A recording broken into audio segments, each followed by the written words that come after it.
নমস্কার, welcome to my YouTube channel. তো আজ আবার একটি নতুন ভিডিও নিয়ে চলে এসেছি। আজকে আরেকটি নতুন জব আপডেট নিয়ে চলে এসেছি। তো তোমরা যারা যারা এখনও পর্যন্ত গভর্নমেন্ট সার্ভিস পাওনি বা WBHRB স্টাফ নার্স এখনও অ্যাপ্লাই করতে পারোনি, তো তাদের কাছে এখনও সুযোগ আছে। শুধুমাত্র WBHRB staff nurse grade 2 target নয়, এইগুলোও কিন্তু তোমাদেরকে টার্গেট রাখতে হবে যতক্ষণ না WBHRB ফর্ম ফিল আপ হচ্ছে। তো তোমরা যারা যারা ভিডিওটি দেখছো তারা অবশ্যই প্রথম থেকে শেষ অবধি থাকো। চলো নোটিশটাতে দেখাই, নোটিশটাতে কি বলেছে, কিসের কিসের রিক্রুটমেন্ট হচ্ছে, স্টাফ নার্স ছাড়াও আরও কাদের রিক্রুটমেন্ট হচ্ছে। তোমরা যারা যারা আমার ভিডিও কন্টিনিউ দেখছো তাদেরকে অসংখ্য ধন্যবাদ, এবং আমি তাদের প্রতি আশা রাখি তারা অবশ্যই কিন্তু WBHRB staff nurse grade 2 crack করতে পারবে, এবং আদার্স যে ইন্টারভিউ সেগুলো কিন্তু তোমরা ক্র্যাক করতে পারবে, এই আশা রাখছি। তো তোমরা যারা যারা আমার আগের ভিডিওগুলো দেখোনি, যেমন হচ্ছে WBHRB staff nurse grade 2 recruitment কীভাবে হবে, কাট অফ ক্যালকুলেশন কিভাবে হয়, এক্সপিরিয়েন্স কিভাবে কাউন্ট হয়, তারপর কিভাবে আমি সিলেক্ট হলাম, আমার কাট অফ কত ছিল বা আমার একাডেমিক স্কোর কত ছিল, আর এছাড়াও বিভিন্ন ধরনের প্রিভিয়াস ইয়ারের যে কোশ্চেন এবং অ্যান্সার, বিগত বছরগুলোতে যে ক্যান্ডিডেটদেরকে যেসব কোশ্চেন এবং অ্যান্সার ধরা হয়েছিল সেই সব সম্বন্ধে কিন্তু আমার ভিডিও অলরেডি পোস্ট করা আছে। তোমরা যারা যারা দেখতে চাও, সেই বিষয়ে জানতে চাও, তারা কিন্তু অবশ্যই আমার আগের ভিডিওগুলোতে ভিজিট করো, অবশ্যই তোমরা কিন্তু উপকার পাবে।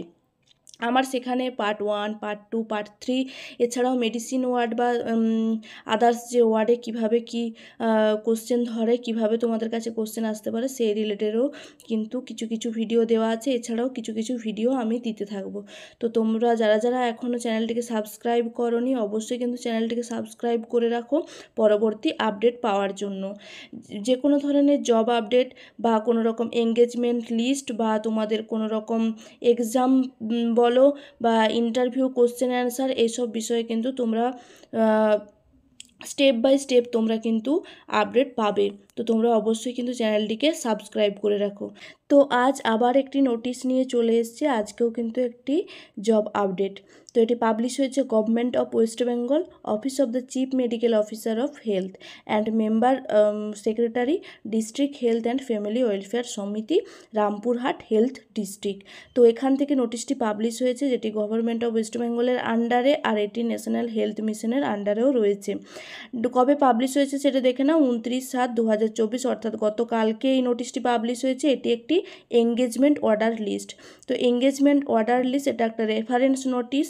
রিক্রুটমেন্ট নোটিশ যে সেপ্টেম্বরের 3 তারিখে যে একটি ফর্ম ফিল আপ হয়েছিল, 2023 সালের সেপ্টেম্বরে 2023 যে ফর্ম ফিল আপ হয়েছিল, সেই ফর্ম ফিল আপ অনুযায়ী একটি রেফারেন্স নোটিশ এখানে কিন্তু দুজনকে বলা হয়েছে এনগেজ হওয়ার জন্য। এখানে কিন্তু নাম, তার ডেট অফ বার্থ, তার পোস্ট, তার ক্যাটাগরি, তার মান্থলি স্যালারি এবং প্লেস অফ পোস্টিং সব দেওয়া আছে, এবং এটি কন্ট্রাকচুয়াল বেসিস একটি রিক্রুটমেন্ট।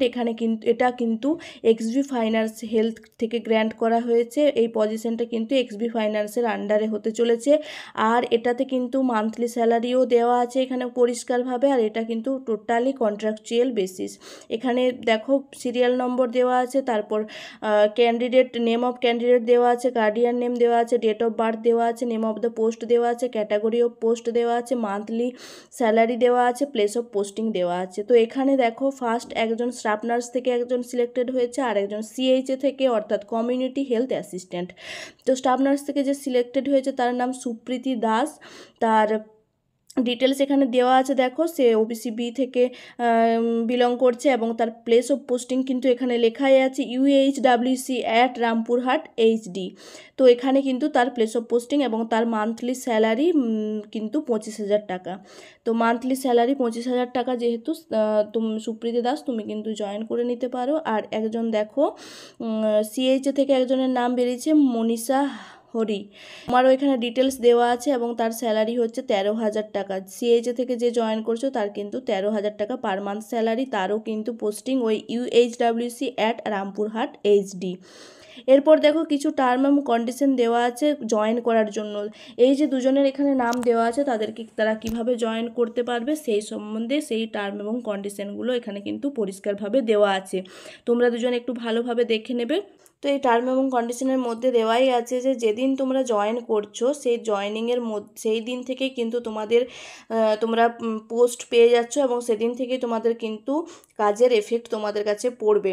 অর্থাৎ তোমরা যেদিন এই office of the chief medical officer of health and secretary district of health and family welfare সমিতি রামপুরহাট HDতে জয়েন করছো সেদিন থেকেই কিন্তু তোমাদের পোস্টে এফেক্ট পড়বে, অর্থাৎ তোমাদের সেদিন থেকে কিন্তু ডিউটি কাউন্ট হবে।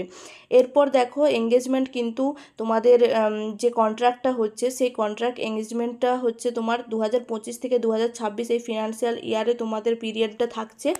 এই কন্ট্রাকচুয়াল পিরিয়ডে কিন্তু তোমাদের মেন যে পিরিয়ড সেটা কিন্তু তোমাদের 2025 সাল থেকে 2026 সাল। এখানে কিছু টার্ম কন্ডিশন সার্ভিসের জন্য দেওয়া আছে, সেগুলো কিন্তু ভালোভাবে দেখে নেবে। আর এখানে দেখো payment remuneration will be made from the respective programme fund.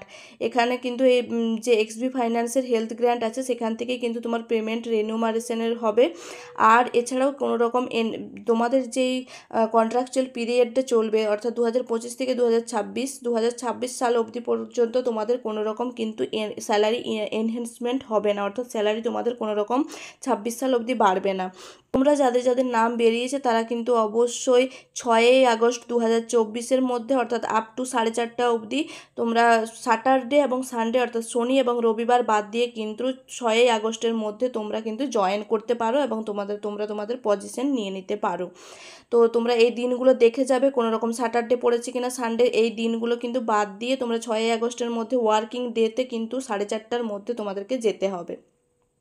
এরপর তোমরা যারা জয়েন করতে যাচ্ছ তাদের কিন্তু মেডিকেল ফিটনেস সার্টিফিকেট লাগবে। মেডিকেল ফিটনেস সার্টিফিকেটটা কিন্তু অবশ্যই মেডিকেল রেজিস্টার্ড কোনো মেডিকেল প্র্যাকটিশনারের কাছ থেকে হতে হবে, যেমন সেও যেন মেডিকেল কাউন্সিলের আন্ডারে অথবা হোমিওপ্যাথি মেডিকেল কাউন্সিল অথবা আয়ুর্বেদিক মেডিকেল কাউন্সিল অথবা উনানি কাউন্সিল এই সব যে সেন্ট্রাল বা স্টেট যে অ্যাক্ট সেইখান থেকে যেন রেজিস্টার্ড হয় সেই রকম পার্সনের কাছ থেকে করাবে। এবং এই ফরম্যাটটা কিন্তু তোমাদের এই মেডিকেল ফিটনেসের যে ফরম্যাট এটা কিন্তু তোমাদের নিচে দেওয়া আছে।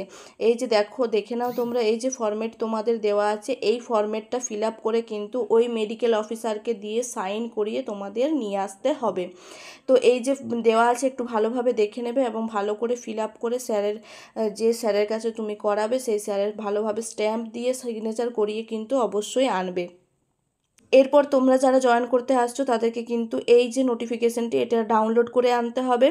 ফটো আইডেন্টিটি প্রুফ নিয়ে আসতে হবে, অর্থাৎ voter card, PAN card, driving licence, passport, Aadhaar card যে কোনো একটি হলেই হবে।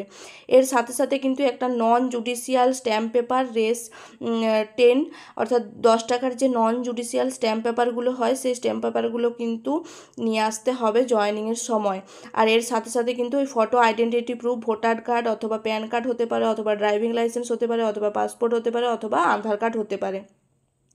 তোমরা যারা জয়েন করতে আসছো তারা যদি এই যে এখানে ডেট দেওয়া হয়েছে এই ডেট এবং টাইম দেওয়া হয়েছে এই ডেট এবং টাইমের মধ্যে যদি তোমরা রিপোর্টিং করতে না পারো বা আসতে না পারো সেক্ষেত্রে কিন্তু তোমাদের পোস্ট ক্যান্সেল হয়ে যাবে।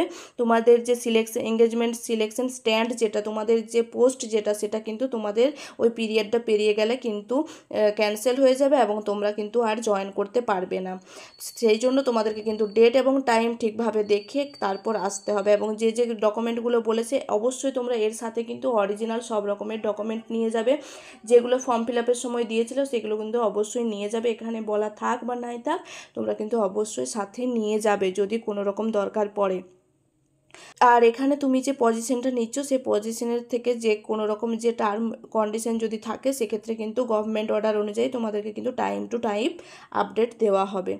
তাহলে তোমরা কিন্তু অবশ্যই এই মেডিকেল ফিটনেস সার্টিফিকেটটি ভালোভাবে ফিল আপ করে তোমরা মেডিকেল প্র্যাকটিশনারের কাছ থেকে সাইন করিয়ে কিন্তু অবশ্যই সেই দিন এই জুডিশিয়াল স্ট্যাম্প পেপার 10 টাকার এবং অরিজিনাল সব ডকুমেন্ট নিয়ে কিন্তু অবশ্যই চলে আসবে। যদি ভিডিওটি ভালো লাগে অবশ্যই একটি লাইক করে দেবে আর যদি চ্যানেল নতুন হয়ে থাকো সেক্ষেত্রে চ্যানেলটিকে সাবস্ক্রাইব করতে ভুলো না। ধন্যবাদ।